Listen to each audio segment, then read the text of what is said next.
할렐루야. 오늘은 여호수아 9장 1절에서 15절 말씀을 묵상했는데요. 그 중에 여호수아 9장 3절에서 4절 말씀이 제 마음을 사로잡았습니다. 읽어보겠습니다. 기브온 주민들이 여호수아가 여리고와 아이의 행한 일을 듣고 꾀를 내어 사신의 모양을 꾸미되 헤어진 전대와 헤어지고 찢어져서 기운 가죽 포도주 부대를 나귀에 싣고 이 말씀에서 나온 기브온 사람들에게 행하셨던 하나님의 은혜를 감동으로 느끼게 하셨습니다. 하나님께서 큰 동풍으로 바닷물을 물러가게 하시어 마른 땅을 만드심으로 이스라엘을 바다 가운데서 걸어가게 하셨고, 가깝게는 여호와의 언약궤를 맨 제사장들의 발바닥에 요단물을 밟고 멈추면 요단물은 끊어지고 위에서부터 흘러내리던 물이 한 곳에 쌓여 온 백성이 마른 땅으로 건너게 되었지요. 또한 여리고성 전투와 아이성 전투에서의 하나님께서 이스라엘 백성을 향해 행하신 일이 가나안 족속의 하늘 위에 높아지셨지요.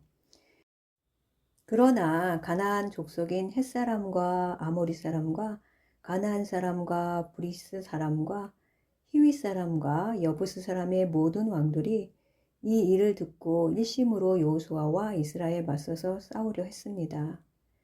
여기서 눈여겨볼 기브온 족속이 있는데요.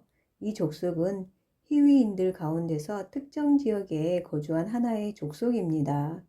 이들은 눈여겨보게 하시며 그들에게 은혜 주심이 지금을 살아가는 이들에게 동일하게 주시는 은혜임을 알게 하셨습니다. 눈여겨볼 족속인 기브온 사람들은 하나님을 경외하는 마음으로 하나님 품 안으로 그 크신 날개 아래로 숨기 위해 목숨을 걸고 들어왔습니다. 물론 그들은 이스라엘 백성을 속이는 방법을 택하여 잘못되긴 했습니다. 그러나 하나님께서는 이스라엘을 속이는 행동보다 하나님을 경외하며 하나님의 은혜를 사모하는 것을 더 크게 보셨고 긍휼한 마음으로 이들을 받아주게 하셨습니다. 이 긍휼함은 신학에 들어와서 이방인을 하나님의 자녀 삼으심을 통하여 더 크게 드러납니다. 하나님을 경외하는 마음으로 하나님 품 안으로 구원의 반석이신 분의 날개 아래로 숨은 이들은 하나님의 넘치는 은혜를 누리게 됩니다. 기브온 주민들에게 베푸신 하나님의 값없이 주신 은혜를 하나씩 살펴보겠습니다. 첫째, 멸망 대신 생명을 얻는 값없는 은혜입니다. 가나안의 심판이 임할 때 오직 기브온 주민만 살아남았습니다. 이 일은 이스라엘의 하나님 여호와로 회중 족장들에게 맹세해서 죽이지 못했다고 말하고 있지요. 여호수아가 곧 그들에게 행하여 그들을 이스라엘 자손 손에 건져서 죽이지 못하게 하니라. 여호수아 9장 26절에서 말하고 있습니다. 둘째, 이스라엘 한복판에서 하나님을 섬기는 자가 되었습니다. 기브온 사람들은 징계처럼 보이지만 영적으로 보면 특권적 자리에 배치됩니다. 여호와의 제단 앞은 아무나 들어갈 수 있는 곳이 아닙니다.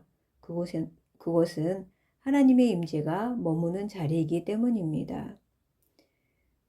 그날에 여호수아가 그들을 여호와께서 택하신 곳에 회중을 위하여 여호와의 제단을 위하여 나무를 베며 물을 깃는 자들로 삼았더니 오늘까지 이르니라. 여호수아 9장 27절에서 말씀해 주고 있습니다.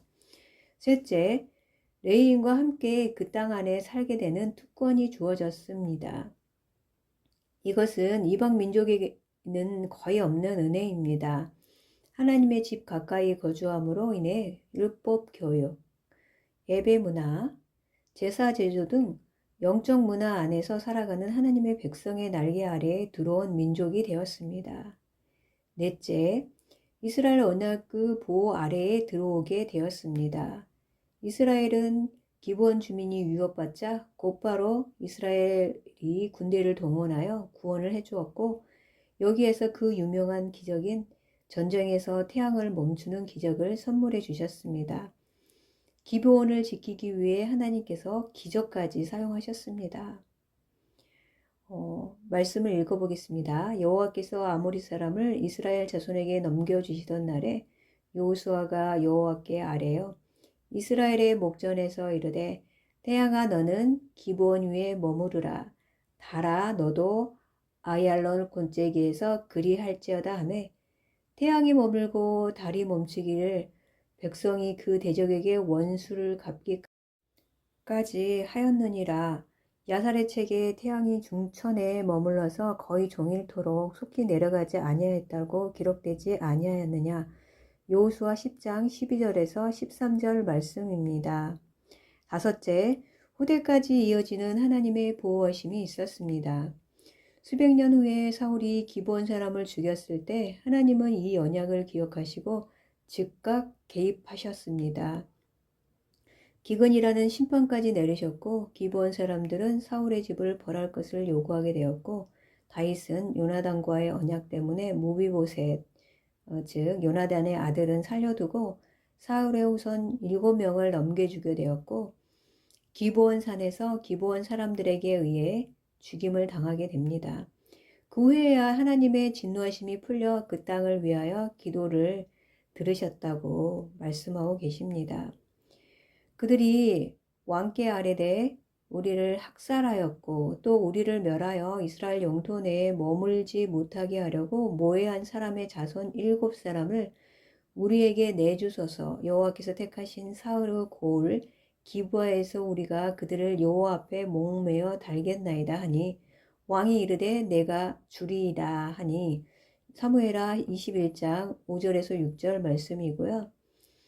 사울과 그의 아들 요나단의 뼈와 함께 베냐민 땅 셀라에서 그의 아버지 기스에 모여 장사하되 모두 왕이 명령을 따라 행하니라. 그 해야 하나님이 그 땅을 위한 기도를 들으시니라. 사무엘하 21장 14절에서 위의 말씀을 말하고 있습니다. 하나님의 말씀에서 하나님의 자녀됨의 특권을 기브온 주민들의 예를 통하여 알려주심을 찬양드리며 감사드리며 주의 이름을 송축하나이다. 여호와는 선하시니 그 인자심이 영원하며 성실하심이 대대에 이르리로다. 우리 자손 대대로 영광을 받게 되실 하나님을 바라보며 시편 100편의 기자가 쓴 이 고백이 저의 고백이 됩니다. 묵상 질문 시간입니다. 우리를 자녀 삼으시고 은혜 가운데 살게 하시며 그 은혜를 자손 대대로 흘러보내게 하실 하나님께서 우리 가운데 살아계심을 알고 의지하나요?